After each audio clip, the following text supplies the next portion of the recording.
Welcome! In today's video, I'll be making an 1880s corset from Truly Victorian TV 110 Late 1880s Corset. I'll be making my corset out of blue sea salt silk taffeta from Silk Baron.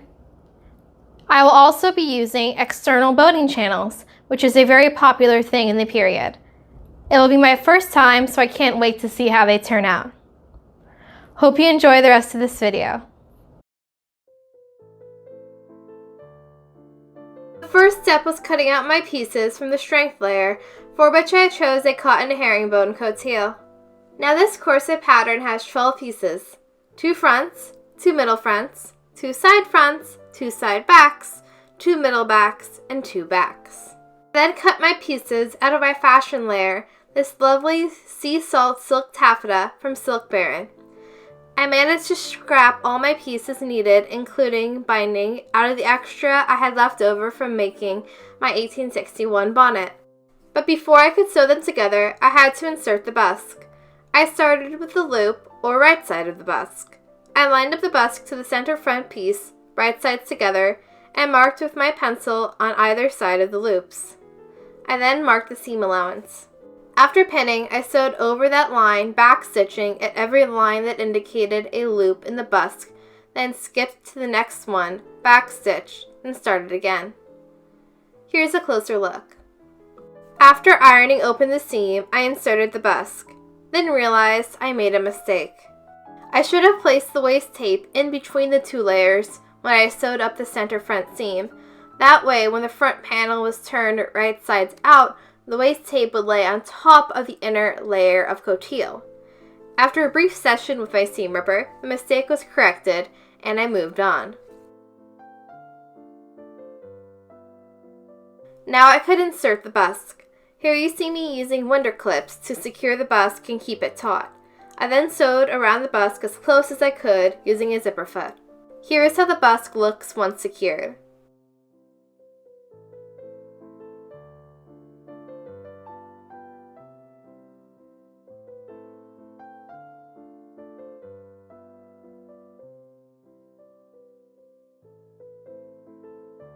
Now it was time to tackle the left side of the busk, the side with the knobs.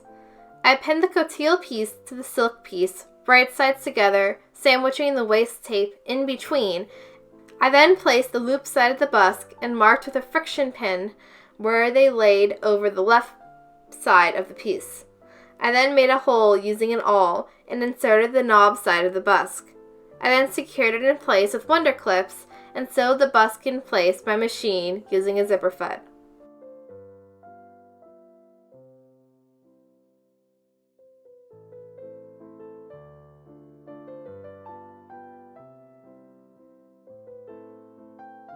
This is how the busk looks all together. Now it was time to move on to the other pieces. I started with the back.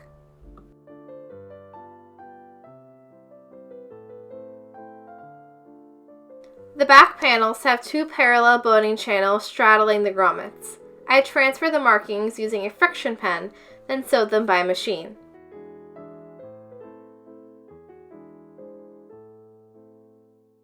I then laid all the pieces of the corset out as they would be sewn. Because this corset is just boned at the seams, I didn't have to sew any additional channels before sewing the pieces together. I then pinned together all the pieces wrong sides together. That's a plus of using external boning channels.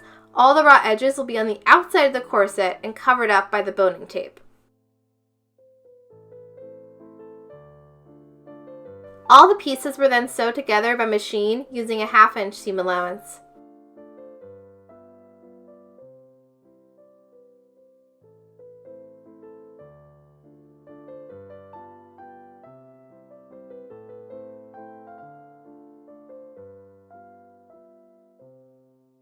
After the pieces were sewn, the seams were ironed to one side and trimmed down to about 1/8 of an inch.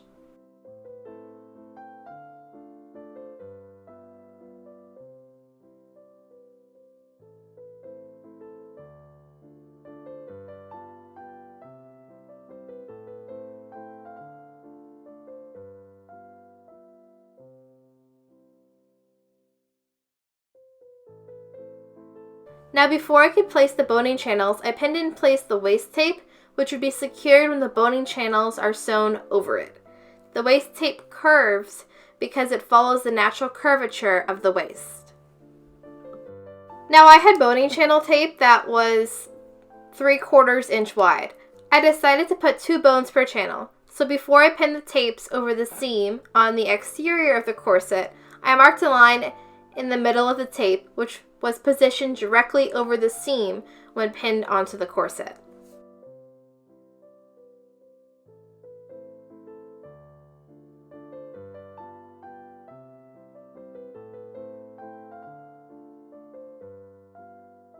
I then sewed those on my machine, going slowly and following my markings closely, making sure to go in one direction, top to bottom, so the pieces wouldn't get too wrinkled.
Here is one side of the corset straight off the sewing machine without any boning, yet notice the shape it has already. That's the beauty of pattern shaping.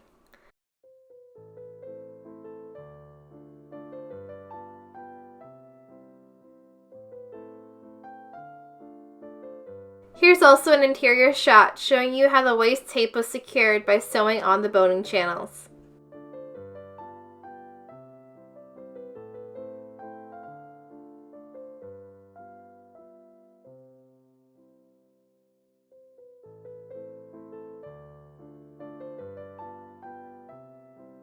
I then cut some 1.5 inch strips out of my scraps for the binding. I chose to sacrifice the bias cut for a length that would go across the entire edge of the corset without having to be pieced. Here I am cutting excess boning channel tape from the bottom of the corset and pinning on the binding, which was sewn by machine.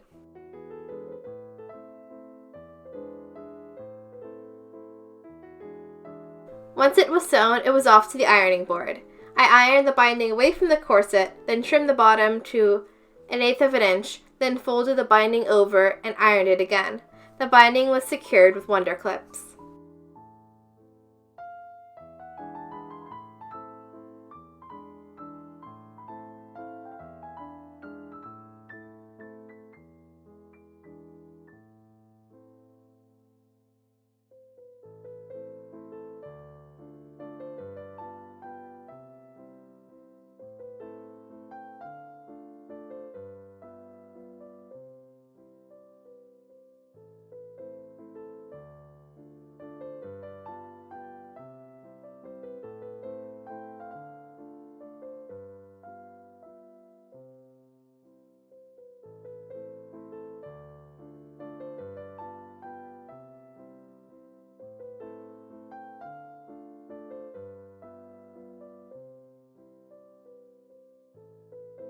The binding was then secured by hand using whip stitches and waxed white linen thread.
Now it was time for boning, for which I used 7mm synthetic whalebone.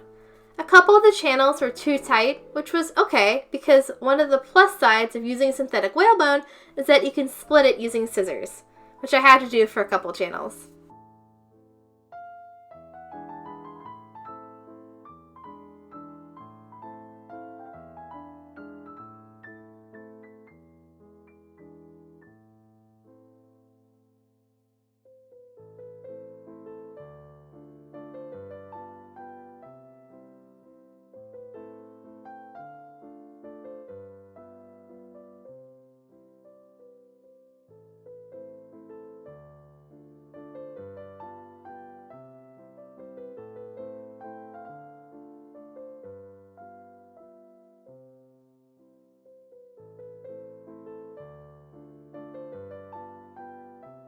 I then bound the top of the corset in a similar manner to the bottom, then bound the back of the corset as well.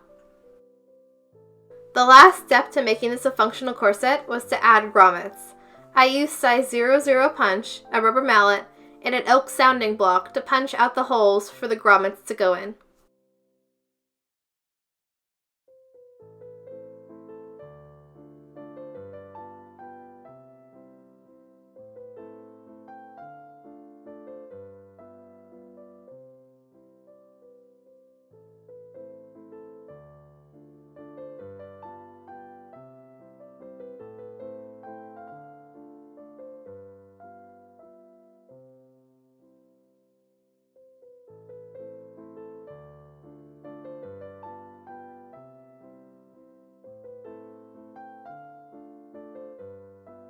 This grommet press was around $35 on eBay.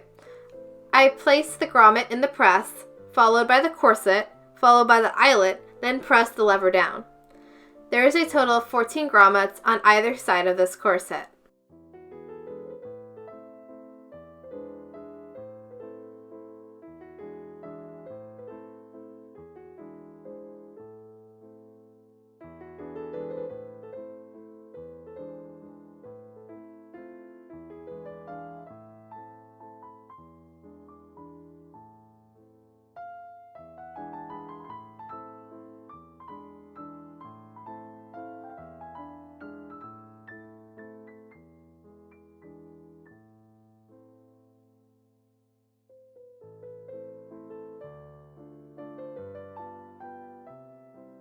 Now that this corset was functional, it was time to decorate.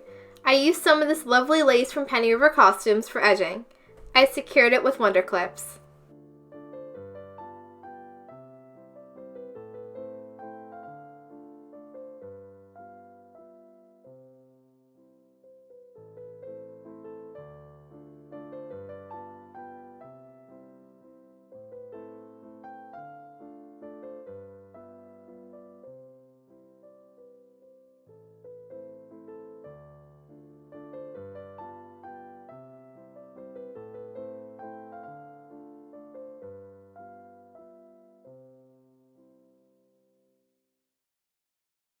I then sewed it by hand using again whip stitches and waxed white linen thread.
final step of this corset was functional as well as decorative.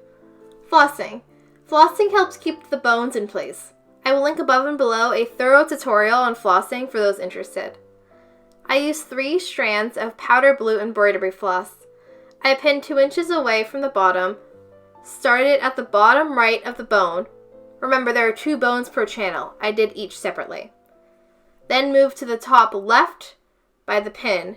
Going under the corset, I moved my needle to the top right, then bottom left. Going under the corset, back up through the bottom left, I did the same thing but in reverse, going from the bottom left to the top right, under to the top left, over to the bottom right. After deciding I liked the way it looked, I tied my threads off.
Here is how the corset looks after I've flossed all the bones. I decided to do the 2 backbones in white for some nice contrast. Here is a short clip of how I lace my corsets. Starting at the top, I go under each grommet in an alternating pattern until I reach the 2 waist grommets. Using the same side of the cord, I go under the next grommet on the same side of the corset, creating a loop. This is called the bunny ear method. When you pull on the corset and fasten the busk, you simply need to pull on the loop, which are positioned at the waist, in order to tighten the corset, and then tie off the cord at the end using a square knot.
Here is a shot of the busk, which I curve below the waist in order to help it hug my abdomen to help aid in giving me the fashionable Victorian belly pouch look.